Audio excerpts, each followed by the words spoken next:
ایک روایت ہے، وہ روایت یہ ہے کہ ان اللہ تعالی لما احبط آدم علیہ السلام من الجنہ الی الارض استوحش، جب خداوند کریم نے حضرت آدم کو نکالا جنت سے اور زمین کی طرف بھیجا تو حضرت آدم کو وحشت ہونے لگی۔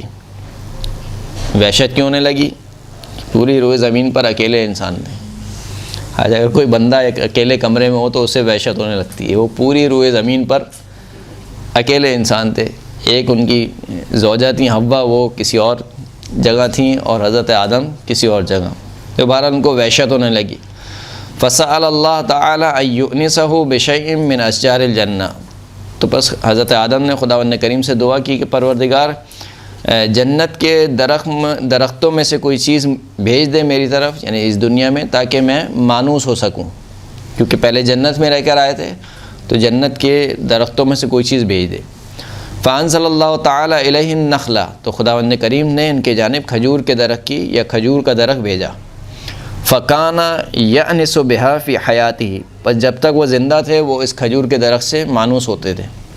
فلما حضرتہ الوفات قال لولدہ، جب موت کا وقت آیا تو حضرت آدم نے اپنے بیٹے سے کہا انی آنس بہا فی حیاتی، جب تک میں زندہ تھا میں اس درخت سے انسیت لیتا تھا، بس جب میں دفن کر دیا جاؤں، مجھے دفنا دیا جائے، وارجو الانس بہا بعد وفاتی، میں چاہتا ہوں کہ میری وفات کے بعد بھی میں اس سے انس حاصل کروں۔ یہ اصل جو وحشت ہے وہ تو کہاں پر ہے؟ خبر میں ہے، اور دنیا کی وحشت تو ایک اپنی جگہ ہے، کوئی مقایسہ نہیں ہے۔ اصل جو وحشت ہے بالخصوص پہلی رات وحشت زدہ۔ تو حضرت آدم نے کہا کہ یہ دنیا میں اس درخت سے جو ہے وہ انس لیتا تھا، انس پاتا تھا اس درخت سے، میں چاہتا ہوں کہ مرنے کے بعد بھی یہ میرے لیے باعث انس و الفت کا سبب بنے۔ فَإِذَا مِتُّ فَخُذُوا مِنْهَا جَرِيدًا، جب میں مر جاؤں تو اس درخت سے ایک جرید یعنی ایک ٹہنی کو لے لینا، وَشُقُّهُ بِنِصْفَيْنِ، اور اس کو دو ٹکڑے کرنا، وَضَعُوهُمَا فِي أَكْفَانِ، اور ان دونوں کو میرے کفن میں رکھ دینا۔ فَفَعَلَ وَلَدَهُ ذَلِكَ وَفَعَلَتْهُ الْأَنْبِيَاءُ بَعْدَهُ، پس حضرت آدم کے بیٹے نے یہی کام کیا، اور ان کے بعد جتنے انبیاء ہیں یعنی یہ سنت بن گئی، انہوں نے بھی یہی کیا۔ جو ان میں سے مرتا تھا یا جو ان کا مرنے والا مرتا تھا اس کے کفن میں دو ٹہنیاں رکھ دیتے تھے۔ ثم درس ذلك فی الجاہلیہ، پھر جب زمانہ جاہلیت آیا تو اس میں یہ سنت کیا ہو گئی؟ ختم ہو گئی۔ زمانہ جاہلیت یعنی رسول خدا سے پہلے زمانہ آیا، اس میں یہ سنت ختم ہو گئی۔ فاحیاہ النبی صلی اللہ علیہ وآلہ، بس اللہ کے رسول نے اس سنت کو دوبارہ زندہ کیا۔ وصار سنتا متبعتا، اس کے بعد یہ ایک سنت ہو گئی جو پے در پے چلی آ رہی ہے۔ وقد روى العامة في صحاحهم ان النبی صلی اللہ علیہ وآلہ وسلم مر بقبرین، یہاں تک کہ خود اہل سنت کے ہاں یہ صحیح روایت موجود ہے کہ اللہ کے رسول ایک قبر سے گزرے، بلکہ دو قبروں سے گزرے، فقال انہما لیعذبان، اللہ کے رسول نے کہا کہ یہ جو دو قبر والے ہیں ان دونوں کو عذاب دیا جا رہا ہے، یہ دونوں عذاب میں مبتلا ہیں۔ وما يعذبان بکبیر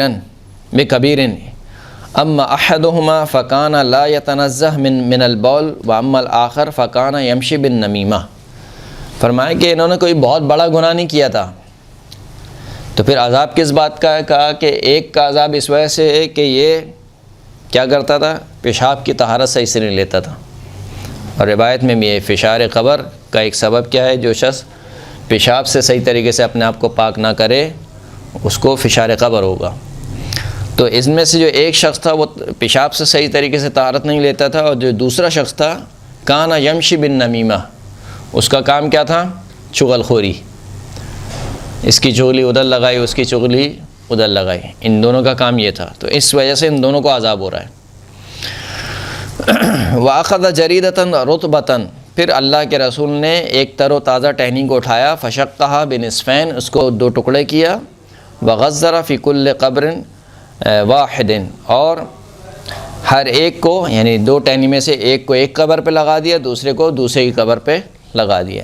وقال، اور پھر اللہ کے رسول نے فرمایا کہ لعلہ یخفف عنہما مکتسبا، یہ جو میں نے ٹہنی لگائی ہے کس وجہ سے لگائی ہے؟ کہ جو عذاب ان کو مل رہا ہے ٹہنی کی وجہ سے ان کا عذاب کم ہو جائے گا، اس ٹہنی کی وجہ سے۔ اور یہاں تک کہ روایت موجود ہے کہ چھٹے امام فرماتے ہیں کہ یہ جو ٹہنیاں دو رکھی جاتی ہیں، یہ جو دو ٹہنیاں ہیں، الجریدۃ تنفع المؤمن والکافر، یہ مومن کو بھی فائدہ دیتی ہیں اور کافر کو بھی، یعنی حتیٰ اگر کافر کے کفن میں بھی دو ٹہنیاں رکھ دی جائیں تو اس کو بھی فائدہ دیں گی۔ کافر کو فائدہ کیا دیں گی؟ یہی فائدہ ہوگا، اس کا عذاب کم ہوگا، ختم نہیں ہوگا، عذاب کم ہوگا۔ جیسے کہا جاتا ہے کہ سوال کیا جاتا ہے کہ اگر کافر کے لیے انسان مغفرت کی دعا کرے یا کافر والدین کے لیے انسان مغفرت کی دعا کرے تو دعا کر سکتا ہے، لیکن اس کی دعا سے کیا ہوگا؟ مغفرت تو نہیں ہوگی کیونکہ کافر مرا ہے، بلکہ ان کے عذاب میں کیا ہوگا؟ کمی ہو جائے گی، اور مومن کا جو ہے وہ اس کو عذاب نہیں ملے گا۔